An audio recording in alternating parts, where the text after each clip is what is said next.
In this breaking story, Israel just dropped a bombshell as Iran has already violated Trump's supposed ceasefire. Now it seems more and more likely that war is inevitable. But to make matters worse, war is brewing for a mission that doesn't even seem to be successful. For example, the other day, J.D. Vance let it slip that he's not actually sure where the enriched uranium is. The UN's atomic energy watchdog said that Iran had 900 pounds of highly enriched uranium.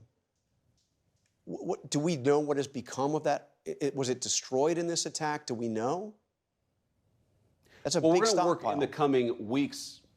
Yeah, John, we're going to work in the coming weeks to ensure that we do something with that fuel. And that's one of the things that we're going to have conversations with the Iranians about. Another thing casting doubt on the success of Trump's overall mission here is coming directly from an Iran nuclear expert. That's right, he's sounding the alarm.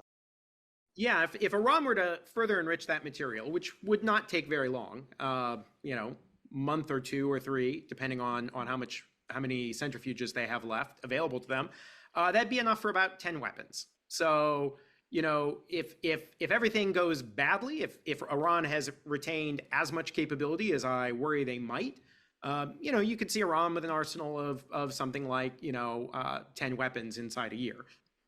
That may not happen, but it's plausible. So again, to be clear, you fear that Iran still today maintains the capability to create up to 10 nuclear weapons within a year. Oh, I don't fear it. I know it. I mean, it's just a fact. They have the material. They have at least one enrichment facility that they had told the IAEA about that we haven't bombed. This is devastating. What exactly was the point of Trump's actions? Honestly, Senator Chris Murphy said it well. Already you're seeing information that suggests, we did not deal a lethal blow to their nuclear program. They may still have as much as a half a ton of uranium enriched up to the 60% level, which is near what you need for a nuclear weapon. We may have just damaged Fordo. We may not have destroyed it.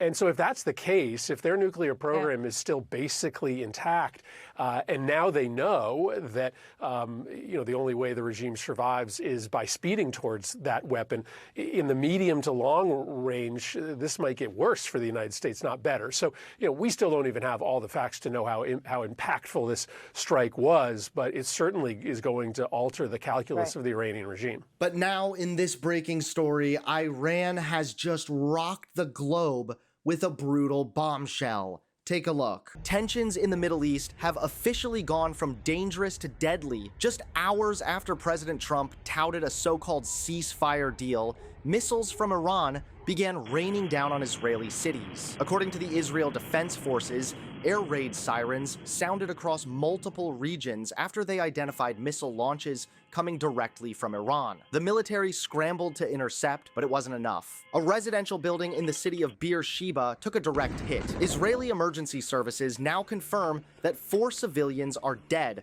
a man in his 40s, a woman in her 30s, a man in his 20s, and a woman found under the rubble. 6 others were injured in the blast. Firefighters and rescue crews rushed to the scene, sifting through debris as photos show emergency responders dragging survivors from the rubble. This brutal escalation comes barely 2 hours after Iran's foreign minister suggested hostilities might be ending, even offering a conditional halt to attacks if Israel stopped bombing Iranian targets by 4 a.m. local time. It is now well past that deadline, and clearly diplomacy has been replaced by devastation. The irony, just days ago, Trump proudly announced a very successful military operation and hinted a ceasefire was within reach. But now, with civilians dead and missiles in the sky, that so-called success is unraveling fast. This is real escalation with real casualties, triggered in part